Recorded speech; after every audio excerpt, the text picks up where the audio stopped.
భూమి మీద మనకు తెలియని వింతలు ఎన్నో తెలియకుండానే జరిగిపోతూ ఉంటాయి. అలాంటిదే జూన్ 21వ తేదీ శనివారం. ఇలాంటి రోజు ఏడాదికి ఒక్కసారి వస్తుంది. అదే దీని విశేషం. ఈ రోజులో పగలు సమయం ఎక్కువగా ఉంటుంది, రాత్రి సమయం తక్కువగా ఉంటుంది.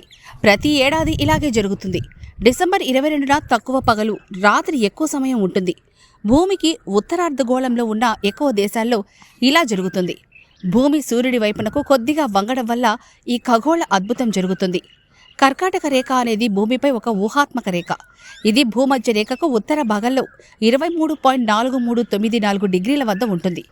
ఈ రేఖ వద్ద ఒకసారి సూర్యుడు ఆకాశంలో అత్యంత ఎత్తుకొస్తాడు.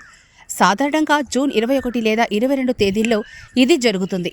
భారతదేశంలో కర్కాటక రేఖ దేశంలోని 8 రాష్ట్రాల గుండా వెళ్తుంది.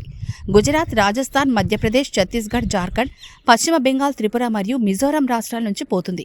కాబట్టి శనివారం ఇక్కడ పగలెక్కువ, రాత్రి తక్కువ సమయం ఉంటుంది.